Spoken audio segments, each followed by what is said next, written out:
Muy buenos días, mi nombre es Daniel Horowitz, para mí es un placer estar aquí con ustedes hoy y la idea es transmitirles un poco acerca de cómo cuáles son los pasos para empezar un árbol genealógico. Entiendo que alguno de ustedes probablemente ya haya empezado y ya esté un poco más adelantado en el proceso, pero bueno, siempre es muy bueno, muy útil parar un poco, hacer una pausa, revisar los diferentes procesos, las diferentes opciones y retomar el camino de forma correcta o de mejor forma, se puede decir. El primer paso para ello, bueno, ustedes ya lo están haciendo, es estar aquí en RootsTech, es estar viendo esta presentación y conociendo un poco más las tecnologías y los avances que se han hecho en los últimos tiempos para avanzar nuestra investigación familiar. Bueno, empezando desde el principio, ¿qué es la genealogía? Van a poder encontrar en libros, van a poder buscar en Wikipedia, en múltiples lugares, una definición, saber exactamente cómo está definido la genealogía. Yo prefiero explicarlo simplemente con una imagen. Dicen por ahí que una imagen vale más que 1000 palabras.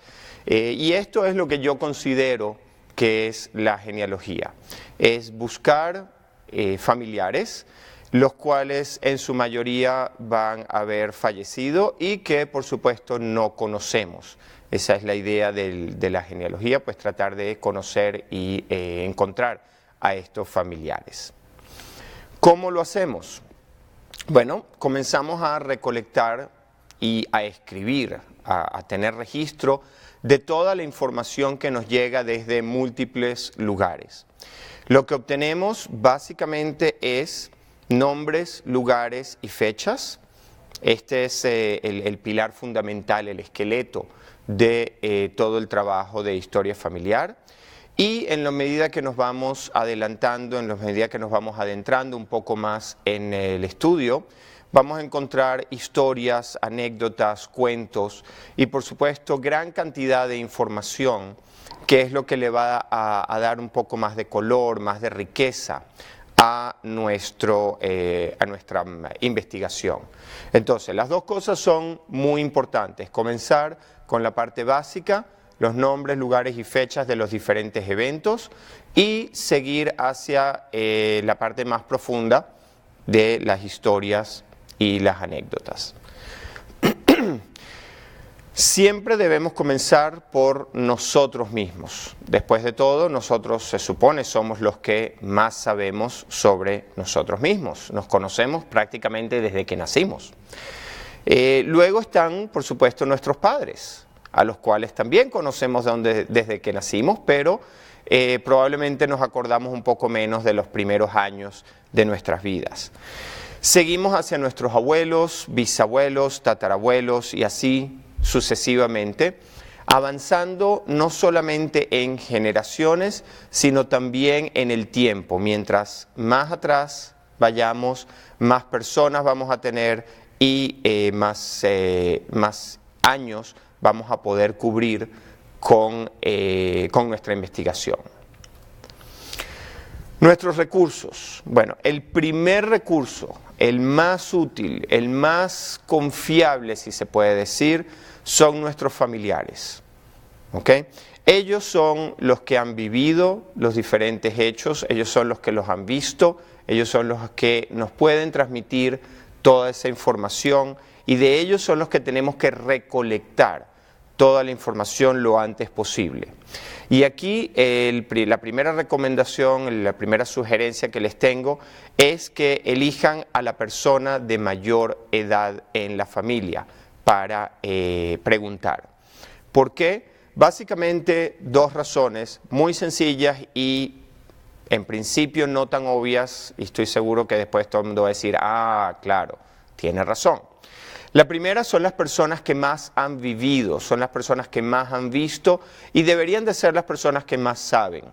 Desafortunadamente, hoy en día hay enfermedades que afectan a estos familiares y afectan la memoria de los familiares, y eso por supuesto afectará la cantidad de información que vamos a tener. Pero la segunda razón, y lamentablemente es el ciclo de la vida, estas son las personas que pudieran tender a desaparecer, a no acompañarnos más, a fallecer más rápido o más prontamente. Por lo tanto, tenemos que hacer todos los esfuerzos para llegar a ellos lo más rápido posible y tratar de recolectar la mayor cantidad de información. Ahora, es muy importante contactarlos de antemano. No podemos llegar, presentarnos un día y decir, abuelo, abuela, tío, tía, vine a preguntarte sobre la familia y sentarnos durante 4 horas. La persona necesita estar preparada, la persona necesita saber que ustedes van a venir, que tiene que saber cuáles son los objetivos de la visita y qué es lo que ustedes desean lograr. Para ello, es muy recomendable fijar una fecha y una hora para hacer la entrevista. Tiene que ser, por supuesto, de mutuo acuerdo y preferiblemente calcular siempre que puede llegar a tomar 1 o 2 horas. No es recomendable hacerla de más de 2 horas, es ya muy cansón tanto para la persona como para ustedes mismos, y la cantidad de información que van a ir recolectando pues va a ser realmente abrumadora y después no van a poder analizarla, después no van a poder extraer las partes específicas de esa información. Pero sí, háganlo con calma, tómense su buena hora o 2, no por supuesto a la hora de la comida, no si la persona tiene una diligencia o una cita médica después de nuestra reunión que lo vaya a poner en presión o lo vaya a poner apurado para seguir con su ritmo de vida. Muy importante también es escoger un lugar adecuado para hacer la entrevista. Obviamente un café o un restaurante pues no va a ser el lugar más adecuado por el ruido, por las distracciones, preferiblemente que sea en la casa, que sea con un lugar cómodo para poder sentarse, con sillas, de forma que podamos evitar todas las distracciones, apagar los celulares, tratar de no recibir llamadas, avisarle a las otras personas de repente en la casa que vamos a llevar a cabo una entrevista, y en 2 minutos más, 2 segundos más van a poder ver también cuál es la importancia de mantener la calma y mantener el silencio y evitar las distracciones. Por supuesto que hay que hacer tarea, deben de preparar las preguntas de antemano. Tienen que saber qué le voy a preguntar a la persona. Si la persona vivió durante la Segunda Guerra Mundial en Europa, pues probablemente estas preguntas van a tener lugar. Si la persona no conoce nada, nunca vivió en Europa, nunca pasó por la Segunda Guerra Mundial, pues no tiene ningún sentido hacer alguna pregunta referente a ella. Muy obviamente no son nuestros familiares, nosotros más o menos conocemos o deberíamos de conocer qué es lo que la persona vivió, la época en la que vivió, los eventos, los países que recorrió, así que debemos de tener una dirección bastante clara. Y por último, en esta diapositiva es también, al igual que nos preparamos nosotros, al igual que preparamos las preguntas, también preparar el equipo. Y con respecto al equipo me refiero al equipo para registrar esta entrevista. Mucho de este equipo es equipo técnico, cámaras de video, grabación de sonido, micrófonos. Hoy en día incluso nuestro mismo teléfono pudiera servir para registrar y para grabar todas estas entrevistas, todas estas respuestas, pero siempre es muy recomendable llevar nuestro viejo amigo papel y lápiz, o un bolígrafo, un marcador y un papel para poder anotar cosas de última hora que queramos repreguntar o que queramos tomar alguna nota. Y esto lo digo porque es importante que cuando se hace la pregunta y cuando la persona está respondiendo, tratar de no interrumpirla, dejar que cuente, dejar que diga todo lo que recuerda, todo lo que tiene en la mente, y nosotros tomar notas si hay algo específico a lo cual queremos volver, y una vez que la persona haya terminado de contarnos o de hablarnos sobre el tema específico, pues entonces con nuestras notas podemos ir atrás y reevaluar y repreguntar la información. Espero que tengan cámaras de video un poco más modernas que las que presento en la diapositiva. Muy bien, ¿y qué vamos a hacer con toda esta información que vamos recolectando? Y recuérdense que partimos de lo básico, nombres, lugares y fechas. Lo primero que debemos hacer es construir un árbol genealógico. Este árbol genealógico va a venir siendo realmente el mapa de nuestra familia. Nos va a dar una idea de los países que debemos de investigar, de las épocas que debemos investigar, de cuál es la relación entre las personas, y cuando hablemos de la tía Marina o del tío José, vamos a saber exactamente si es por el lado de mamá, por el lado de papá o cómo está relacionado. Y prepárense, desde ahora le digo, toda familia tiene relaciones complicadas, también la de ustedes. Otra cosa importante que vamos a aprender sobre este árbol genealógico es precisamente qué nos falta. Aquí es cuando nos vamos a dar cuenta realmente que no sabemos mucho de mi abuelo por parte de mamá, y a lo mejor esa es la rama a la cual me tengo que dedicar o a la cual quiero empezar a investigar de forma de buscar más información. A medida que van avanzando, pues yo les sugiero tratar de agregar también imágenes, rostros, fotos al árbol genealógico, no solamente para hacerlo más simpático, no solamente para darle un poco más de color, más de vida, sino también van a notar, y vamos a hablar de ello en breves instantes, nombres van a regresar a lo largo de todo su árbol genealógico, se van a repetir. Por lo tanto, la única forma de saber si estamos hablando de la persona correcta es viendo el rostro, y los seres humanos pues nos identificamos mucho más a la hora de poder ver el rostro de las personas. Por supuesto que pueden hacer árboles muy coloridos, existen muchos formatos para hacer el árbol, tanto a forma manual como con tecnología, y no tiene mucha importancia si ustedes deciden hacerlo de abajo hacia arriba o de arriba hacia abajo. Lo más importante es tener este árbol hecho en papel, en la pantalla, poder revisarlo periódicamente y revisar la información, tanto la que tenemos como la que nos falta. Perdón.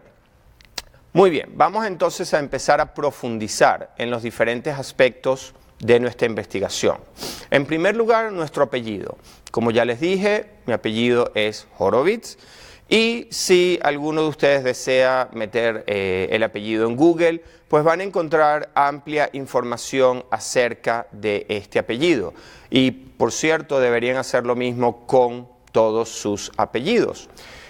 Van a descubrir que existe gente que ya ha investigado sobre su apellido. El apellido le va a dar las pistas que deben de seguir sobre el país de origen, de dónde viene ese apellido, dónde se formó. Muchas veces el apellido les va a indicar también la profesión a la cual se dedicaba su familia, no solamente el lugar de origen, y les va a dar un poco la historia de la familia. Ahora, por supuesto, en la mayoría de los casos, pues el apellido es el heredado de parte del papá. En este caso, pues mi papá, su papá y el papá de su papá, todos compartimos el mismo idioma. Pero ¿qué pasa con mi mamá?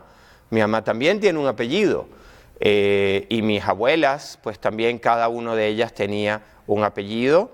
Entonces, viene siendo muy importante a la hora de evaluar ese árbol genealógico, pues ver los diferentes apellidos, los cuales cubren mi árbol genealógico, y cada uno de ellos va a tener una historia, cada uno de ellos les va a dar pistas sobre el origen de su familia. Recuerden, por supuesto, que ustedes son el fruto de la unión de muchas familias a lo largo de la historia. Para aquellos que desciendan de Europa, la mayoría familias españolas, y por supuesto que tengan un poco de suerte, pues van a encontrar que sus apellidos están unidos a escudos familiares, y los escudos familiares también van a dar pistas sobre la historia de su familia. Los colores, los símbolos, toda la decoración utilizada en ese escudo familiar es la que también nos va a dar las diferentes pistas para saber cómo investigar y dónde investigar nuestra familia. Muy bien, como les dije, mi nombre es Daniel y también el nombre tiene un significado. Si le preguntan a los padres, en la mayoría de los casos la respuesta no va a ser, bueno, ese fue el nombre que nos gustó.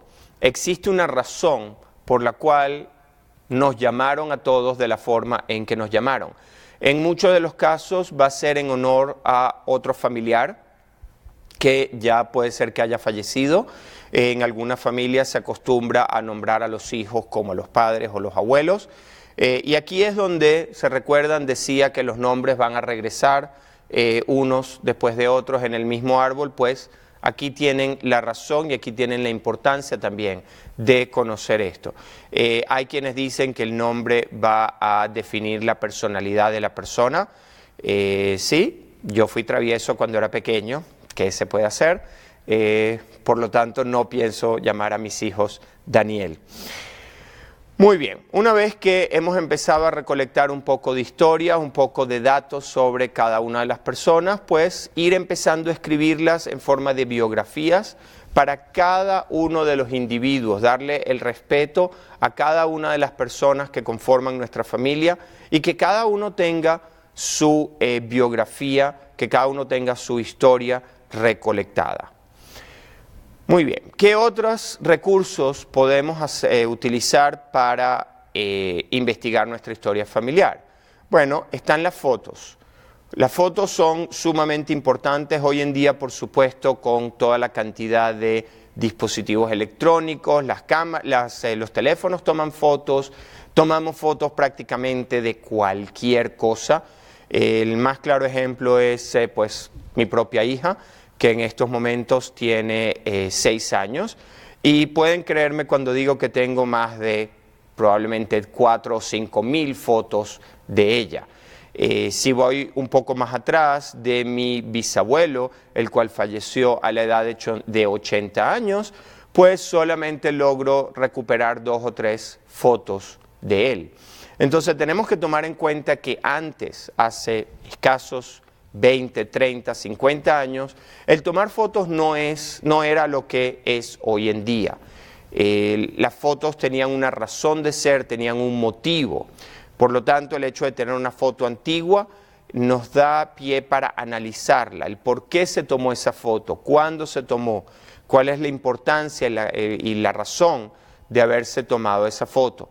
En la mayoría de los casos son eventos familiares, bodas, bautizos, comuniones, eventos en los cuales se reúne toda la familia. También se utilizan las fotos para mandarlas al exterior, enseñarle a otras personas de la familia que se encuentran lejos, que todos en la familia están bien, que nació un nuevo niño, que a lo mejor tenemos una casa nueva, o el carro nuevo, el negocio nuevo. Por lo tanto, lo primero que tenemos que hacer a la hora de ver una fotografía antigua y analizarla es darle vuelta y tratar de ver el lado posterior en la foto. Aquí es donde nuestra fe comienza a tener efecto y vamos a tratar de rezar. Rezar porque alguien haya escrito en la parte de atrás de esa foto cuándo se tomó, dónde se tomó, quiénes son las personas que aparecen en esta imagen. La segunda cosa que debemos hacer es escanearla, digitalizarla, de forma que podamos preservarla para el futuro y compartirla con otras personas de la familia. El papel en el cual se imprimían las fotos antes se va a deteriorar de forma muy rápida, así que siempre es bueno tener una copia digital de la foto. Luego podemos pasar a los documentos, los cuales también vienen siendo testigos de diferentes eventos. No solamente, digamos, un certificado de nacimiento, de defunción, un registro, una simple carta nos puede dar mucha información de la familia, nos dice cuándo la persona estuvo en un lugar determinado, en un momento determinado, o una simple invitación a un evento como una boda. Estoy seguro que la mayoría de ustedes pues regresa del evento, una vez concluido, vota la invitación y más nunca le presta atención. Pero en esta invitación pues tenemos muchísima información que podemos utilizar para nuestra investigación familiar. Tenemos el nombre de los novios, tenemos el nombre de los padres de los novios, el lugar donde se llevó a cabo la ceremonia, la fecha. Hoy en día la gente también pone las direcciones de email, teléfonos y toda esa información que va a ser útil posteriormente. Ok, otro de los recursos que tenemos son los objetos. Objetos que están dando vueltas en nuestras casas, objetos que se pueden catalogar como antiguos, que por lo general pertenecieron a alguno de nuestros familiares, que fueron pasados a nosotros en forma de herencia, los cuales por supuesto no usamos, pero tampoco botamos, los queremos mantener ahí como un recuerdo. Muy bien, ¿un recuerdo de qué? ¿De dónde viene ese objeto? ¿Para qué se usó? ¿De qué parte de la familia viene? Todas esas cosas, todas esas preguntas muy similares a las preguntas que le hicimos a nuestro antepasado, a nuestro familiar vivo, pues también a los objetos. Podemos tratar de preguntarle y tratar de conseguir las respuestas y por supuesto preguntarnos a nosotros mismos cuál es la importancia de este objeto y por qué lo hemos guardado a lo largo de los años sin importar que no lo usemos y realmente en muchos de los casos lo que hace es acumular polvo. Una vez que sepamos un poco más de nuestra familia, podemos agarrar un mapa del mundo y vamos a ser capaces de ubicar los diferentes lugares en donde tuvieron efecto los diferentes eventos, las diferentes cosas para toda nuestra familia. En mi caso, la mayoría de mi familia pues viene del norte de Rumania. Hoy en día yo soy capaz de identificar los diferentes pueblos donde cada uno de ellos nació y vivió. Una vez que tengamos los diferentes lugares de nacimiento, de fallecimiento de la familia, es posible incluso trazar el camino que llegó la familia hasta donde hoy en día estamos nosotros y saber por qué países atravesaron y dónde voy a encontrar información o más información a la hora de ver los registros. Ahora es muy importante también tomar en cuenta las diferentes épocas. Como dije, mi familia viene de Rumania, mi abuela tenía 7 hermanos y hermanas, cada uno con una nacionalidad diferente. Mi abuela era rumana, la hermana era húngara, el hermano era ucraíno y así sucesivamente. Por supuesto que el detalle curioso es que todos nacieron en la misma casa. Pues bien, a medida que va pasando el tiempo, con las guerras, las fronteras se van moviendo y los países cambian. Por lo tanto, es importante saber que si en la época en la que nació mi abuela era Rumania, voy a ir al Archivo General de Rumania a buscar los certificados, a buscar los documentos. Si era Hungría, por el contrario, entonces debo de ir al Archivo General de Hungría. Esto también va a definir el idioma en el cual voy a encontrar los registros. Para la mayoría de los hispanos, pues, tenemos la ventaja de que todo Suramérica e incluso España más o menos tenemos el mismo idioma, entonces va a ser más fácil leer los registros y tratar de entender qué es lo que dicen. Finalmente vamos a llegar, como todos, al cementerio. En mi opinión, un lugar sumamente placentero, tranquilo, pero no es por esto que me gusta visitar los cementerios, sino porque ahí vamos a encontrar a nuestros familiares dispuestos a recibirnos prácticamente 24/7, todos los días de la semana y a cualquier hora, sin necesidad de hacer cita o de toda la planificación como con nuestros familiares vivos. Y si somos suficientemente afortunados, vamos a encontrar suficiente información en las lápidas. Y no solamente vamos a hablar de la persona que sabemos está ahí, enterrada, sino también de otros familiares que pueden estar mencionados, como los esposos, hijos, nietos o algún otro familiares que se haya querido dejar constancia en la lápida. Parece que los espíritus nos acompañan el día de hoy. Ok, una vez que hemos llegado al lugar de la sepultura, hemos visto toda la información de la lápida, es muy importante tratar de pasear, tratar de dar vueltas alrededor de la sepultura, y no es de extrañar que encontremos familiares enterrados en las cercanías.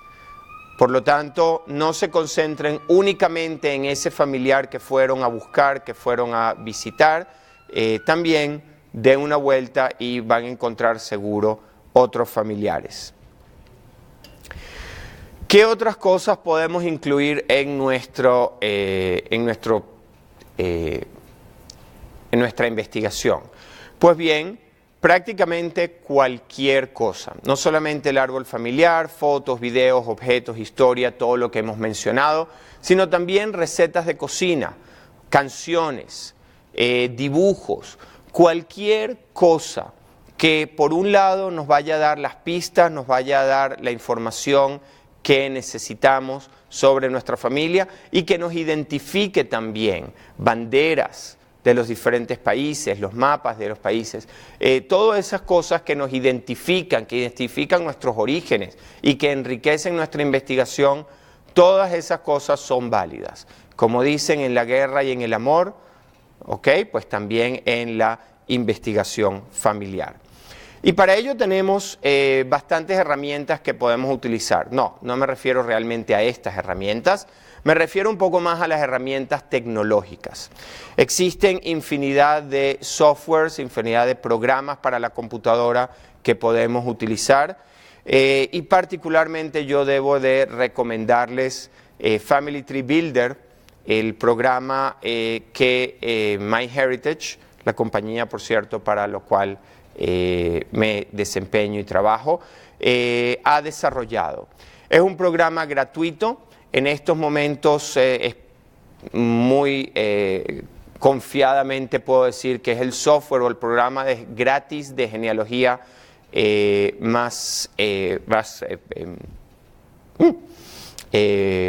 descargado y más usado en el mundo.